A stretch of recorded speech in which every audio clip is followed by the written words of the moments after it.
সপ্তম শ্রেণী, বিষয় বাংলা। তোমাদের পরীক্ষা হবে 25-এ, সময় 50 মিনিট। সঠিক উত্তর নির্বাচন করে লেখো। তোমাদের যে কোনো 5টা লিখতে হবে।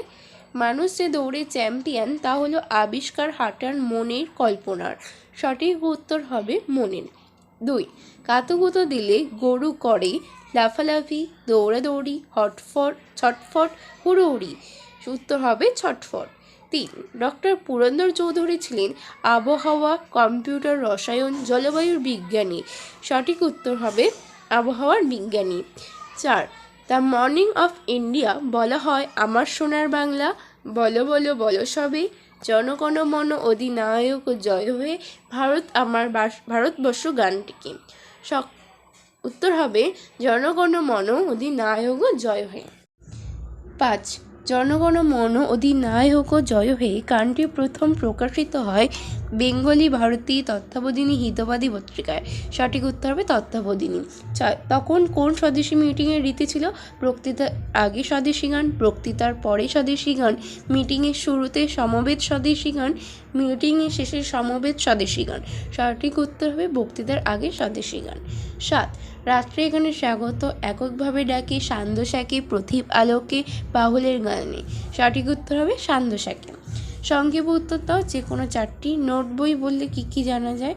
নোট বই পড়লে ফড়িংয়ের কটা ঠ্যাং, আরশোলা কী খায়, তারপরে হাতে আঠা লাগলে চটচট করে কেন, কাতুকুতু দিলে গরু ছটফট করে কেন ইত্যাদি জানা যায়। 2, কে কোথা থেকে কোথায় মেঘ এনেছিল? পুরন্দর চৌধুরী সাইবেরিয়া থেকে মেঘ নিয়ে এসেছিলেন সাহারা মরুভূমিতে এবং সেখানে 1 মাসে 100 ইঞ্চি বৃষ্টিপাত ঘটিয়েছিলেন। 3, থিওসফিক্যাল কলেজের অধ্যক্ষের নাম কী ছিল? থিওসফিক্যাল কলেজের অধ্যক্ষের নাম ছিল জেমস এইচ কাজিনস। 4, এই 2 প্রিয় মানুষকে এত কাছ থেকে দেখবো কোনোদিনও ভাবিনি। এই 2 প্রিয় মানুষকে কে? উত্তর, আলোচ্য অংশে উল্লেখিত 2 প্রিয় মানুষ হলেন নেতাজি এবং কাজী নজরুল ইসলাম। 5, কবিতায় কবি কাদের মূঢ় ও ব্যর্থ মনস্কাম বলেছেন? যে উত্তর, যে শাসকেরা ইট পাথরের অট্টালিকা তৈরি করে ভেবেছিলেন নিজেদের অমর করে রাখবেন, কবি তাদেরকে মূঢ় ও ব্যর্থ মনস্কাম বলেছেন। 6, কিষাণপাড়া নীরব কেন? উত্তর, দুর্ভিক্ষের কারণে অনেক মানুষ প্রাণ বাঁচাতে শহরে চলে যাওয়ায় কিষাণপাড়া নীরব। 3 দাগ, যে কোনো 3টি প্রশ্নের উত্তর দাও। 1, ভালো কথা শুনি যেই চটপট লিখে দেয়, বক্তা কোন কোন ভালো কথা নোট বই লিখে রেখেছিলেন? উত্তর, বক্তা যে ভালো কথা নোট বই লিখে রেখেছিলেন সেগুলি হলো ফড়িংয়ের কটা ঠ্যাং, আরশোলা কী খায়, হাতে আটা লাগলে চটচট করে কেন, কাতুকুতু দিলে গরু ছটফট করে কেন ইত্যাদি। এগুলি বক্তার কাছে ভালো কথা বলে মনে হয়েছিল এবং তাই তিনি সেগুলি নোট বইয়ে লিখে রেখেছিলেন। 2, সবাই দেখলাম হেদোর কাছে ভিড় জমাচ্ছে, হেদোর কাছে জায়গাটির নাম কি? সেখানে ভিড়ের কারণ কি?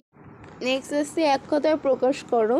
কাচের তৈরি ঘর। উত্তর হবে শীষমহল। খুব সংক্ষেপে নিচের প্রশ্নের উত্তর দাও। 1, হোটেলে কী দিয়ে সরুয়া তৈরি করে? হোটেলওয়ালা তার দাড়ি কোপ দিয়ে সরুয়া তৈরি করে। 2, পরিদের রানীর পোশাক কী রঙের?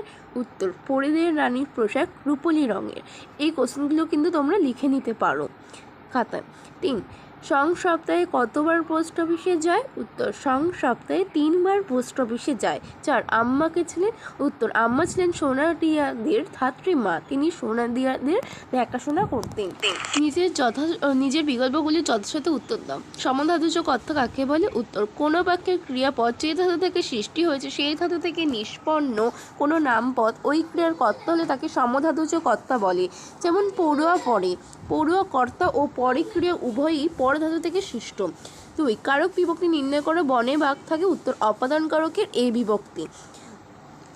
নেক্সট কোশ্চেন, অর্ধিত অংশে উল্লেখিত হেদোর কাছে জায়গাটির নাম ছিল সরকারি বাগান।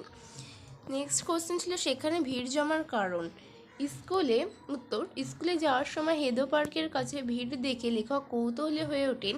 তারপর তিনি লোকজনকে জিজ্ঞাসা করে জানতে পারেন নেতাজি সেখানে বক্তৃতা দিতে আসবেন বলেই এত মানুষের ভিড়। তোমরা কিন্তু এইগুলো স্ক্রিনশট মেরে রাখতে পারো বা এগুলো লিখে নিতে পারো। 3 নম্বর নেক্সট কোশ্চেন, নীরব এখানে অমর কিষাণপাড়া। কিষাণপাড়া নীরব কেন? কিষাণপাড়াকে কবি অমর বলেছেন কেন? উত্তর, কিষাণপাড়া প্রকৃতি এবং মানুষের জীবনে শান্ত, কোনো রকম ব্যস্ততা সেখানে নেই কোলাহল, তাই কিষাণপাড়া নীরব। দুর্ভিক্ষের পর কিষাণপাড়ার মানুষ আবার কাজের মধ্যে দিয়ে জেগে ওঠে, নিজ নিজ পেশায় কাজ করে চলে। দুর্ভিক্ষের হতাশা বা বিপন্নতা এখানে জীবনকে থামিয়ে দিতে পারে না, তাই কিষাণপাড়াকে কবি অমর বলেছেন। মুড়ো ওরা, কবিতায় তাদের মুড়ো বলার কারণ কি? উত্তর, কবিতায় তাদের মুড়ো বলা হয়েছে কারণ তাদের নাম চিরস্থায়ী করার জন্য যা করেছে তা অতি নির্বুদ্ধিতার পরিচয়। কেননা ওভাবে বেঁচে থাকা যায় না। মানুষ মনে রাখে মহৎ কাজকে, মহৎ কাজের মধ্যেই মানুষের স্মৃতি বেঁচে থাকে। কিন্তু যশোলোভী এই মানুষগুলো তা না করে অর্থহীন অট্টালিকা সৌধ নির্মাণ করছে, তাই তারা মুড়ো।